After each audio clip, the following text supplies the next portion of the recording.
तो संभल में मस्जिद के सामने पुलिस चौकी का निर्माण किया जा रहा है और इसे सत्यव्रत नगर नाम दिया जा रहा है। उस चौकी को लेकर जो लगभग एक तरीके से कहें वहां पर अब काम जो है वो लगभग पूरा होने को है। निर्माण कार्य शुरू हुआ, इसको ध्यान में रखते हुए जिस तरह के हालात वहां पर बने थे, हिंसा देखने को मिली थी, अब सुरक्षा वहां पर सुनिश्चित हो इसके लिए मस्जिद के सामने चौकी का निर्माण किया जा रहा है।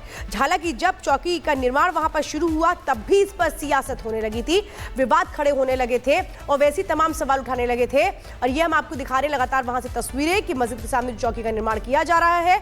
इसको बाकायदा सत्यव्रत नगर चौकी का नाम भी दिया गया है और प्रशासन का ये कहना है कि आगे कभी भी कोई भी हिंसा न देखने को मिले, इसके लिए सुरक्षा सुनिश्चित हो, इसीलिए ये निर्माण कार्य। चौकी सत्यव्रत का कार्य निर्माण कार्य प्रगति पे है और शीघ्र से शीघ्र ये चौकी स्थापित की जाएगी जिससे कि यहाँ की पर रहने वाली फोर्स सुविधाजनक तरीके से रह सके और अपना कार्य कर सके। इस हेतु चौकी का निर्माण कार्य तेजी से हो रहा है। काफी गति का होने का रीजन ये है कि यहाँ काफी संख्या में फोर्स है और खुद जो कि खुले में रह रही है। सर्दी की वजह से तत्काल रहने की आवश्यकता है क्योंकि आसपास और कोई जगह नहीं है जिससे वह सुविधाजनक तरीके से रह सके, इसलिए चौकी का कार्य तेज कराया जा रहा है। तो देखिए, हम बात करें संभल की, जहां सियासी टेंशन लगातार बनी हुई है और सपा का डेलीगेशन है जो कि अड़ा हुआ है, जो संभल जाना चाहता है और यहां पर जो मृतक है उनके परिजनों से मिलकर उनका हालचाल जानना चाहता है। लेकिन जिस तरीके से यहां पर राजनीतिक का हलचल है, इसके बाद ये कहा जा रहा है कि क्या संभल सियासी पर्यटन का केंद्र बन गया है। रिपोर्ट के जरिए देखिए।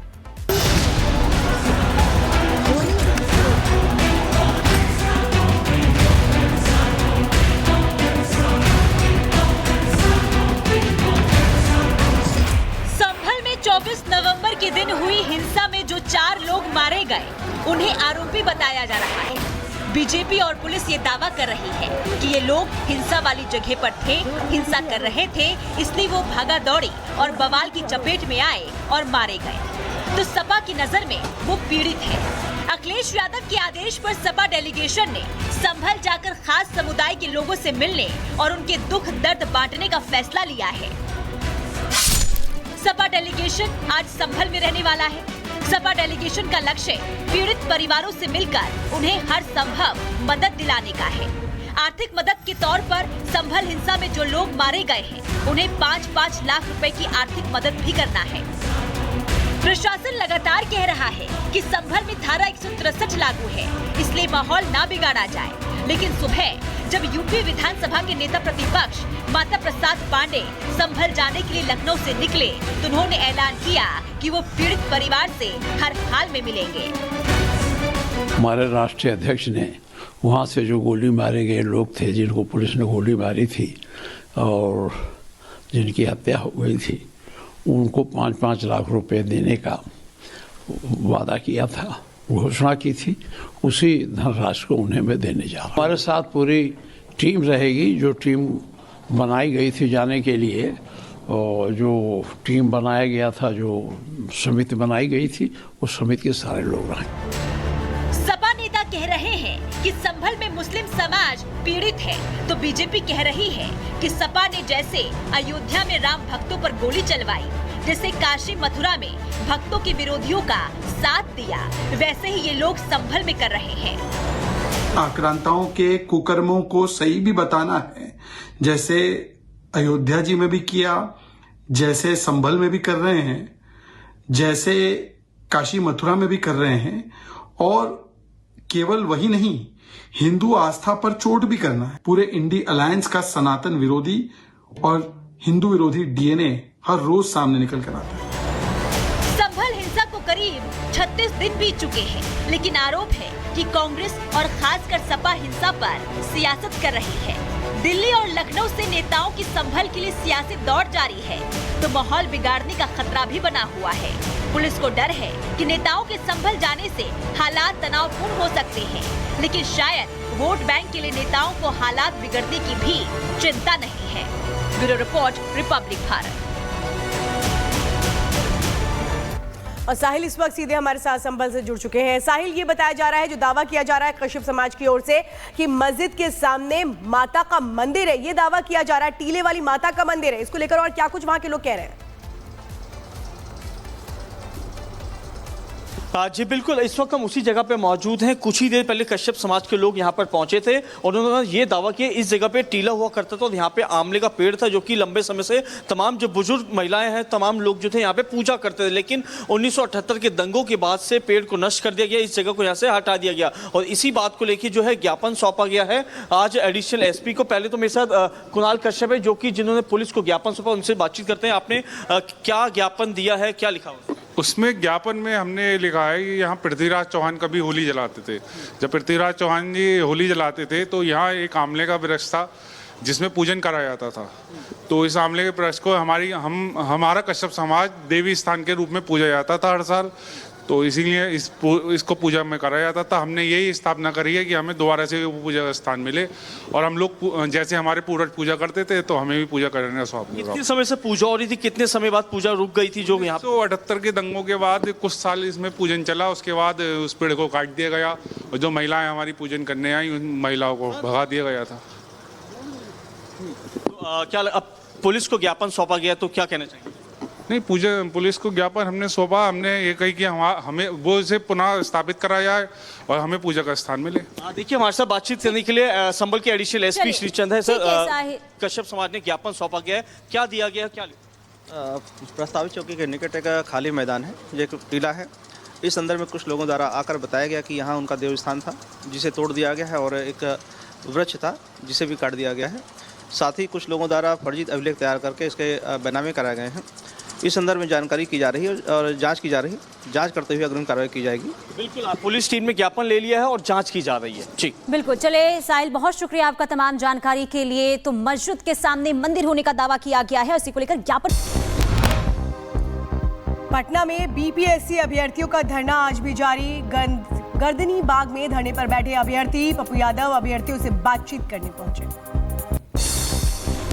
पटना में बीपीएससी छात्रों पर लाठीचार्ज के विरोध में प्रदर्शन किया गया। दरभंगा में रोकी गई बिहार संपर्क क्रांति ट्रेन। पटना में प्रदर्शनकारी छात्रों को लेकर के बोले प्रशांत किशोर, गांधी मैदान में विरोध करना हमारा अधिकार, लाठीचार्ज करने वालों को नहीं छोड़ने की कही बात। प्रशांत किशोर के हटने के बाद पुलिस ने लाठीचार्ज किया है और ये गलत है, सरासर गलत है और किसी भी हालत में जिन लोगों ने भी ये गलती करी है उनको छोड़ा नहीं जाएगा। प्रशांत किशोर ने सरकार से अपील की और कहा कि छात्रों पर लगाए गए केस वापस हो, साथ ही आंदोलन जारी रखने की भी बात कही। पप्पू यादव ने प्रशांत किशोर को बताया फ्रॉड किशोर, कहा बच्चों का इस्तेमाल कर राजनीति कर रहे हैं, छात्र आपको माफ नहीं करेंगे। मुद्दों पर इन्होंने पूरी इंक्वायरी की बात कही है, ऊपर से नीचे वार्ता करने की बात कही है और बीपीएससी के चेयरमैन को बुलाया है और उन्होंने कहा कि ये गलत हुआ है। पप्पू यादव ने प्रशांत किशोर का शेयर किया है वीडियो। पीके और छात्रों के बीच बहस का वीडियो जारी किया गया। प्रशांत किशोर पर छात्रों को धमकाने का लगाया आरोप। बीपीएससी मामले में प्रशांत किशोर की भूमिका पर बोले जेडीयू नेता नीरज कुमार, आंदोलन के पीछे बताया राजनीतिक षड्यंत्र। इस आंदोलन के पीछे राजनीतिक षड्यंत्र है। आंगनवाड़ी सेविका का बेटा बीपीएससी का टॉपर बन रहा है या राजनीतिक रूप से बहुत लोगों को अपच हो रहा है। पंजाब की ईटीटी टीचर्स का दिल्ली में प्रदर्शन। अरविंद केजरीवाल के घर के बाहर हाथ में गुलाब लेकर प्रदर्शन। आपको बता दें कि यहां पर जो प्रिंसिपल है उनकी परेशानी को लेकर 180 टीचर्स दिल्ली आए। सपा नेता माता प्रसाद समेत कई नेता आज करेंगे संभल का दौरा। हिंसा में पीड़ितों के परिवार से करेंगे मुलाकात। पार्टी की तरफ से दी जाएगी सहायता राशि। संभल में रानी की बावड़ी के बाद एक और बावड़ी की खोज। डीएम के निर्देश पर जांच के लिए पहुंचे तहसीलदार। 3 एकड़ से ज्यादा में फैली है बावड़ी। बीजेपी नेता आरपी सिंह का सपा अध्यक्ष अखिलेश यादव पर हमला। कहा देश की पुरातन संस्कृति का विरोध करते हैं अखिलेश। संभल में मूर्तियां मिलने के मामले पर अखिलेश ने की थी टिप्पणी। अगर कहीं खुदाई हो रही है या पुरातन मंदिरों की जानकारी मिल रही है, उनको खोला जा रहा है वापस से, उसमें से अगर कोई मूर्तियां या मंजर निकल रहे हैं तो इनको कितनी दिक्कत हो रही है।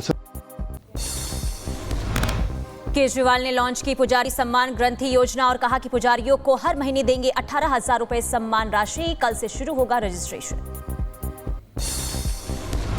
इस योजना का रजिस्ट्रेशन एक तरह से शुभारंभ करने के लिए मैं कनॉट प्लेस के हनुमान मंदिर जाऊंगा और वहां के पुजारियों का रजिस्ट्रेशन करके आऊंगा। केजरीवाल ने कहा कि हम नहीं होने देंगे पैसे की कमी। बीजेपी बस इस योजना को रोकने की ना करे कोशिश। इस तरह से ये कम से कम पुजारियों और ग्रंथियों की योजना को रोकने की कोशिश ना करें, बहुत पाप लगेगा। बीजेपी सांसद मनोज तिवारी का आप नेता संजय सिंह पर हमला और कहा कि बांग्लादेशियों का वोट बचाने के लिए आप हल्ला कर रही है।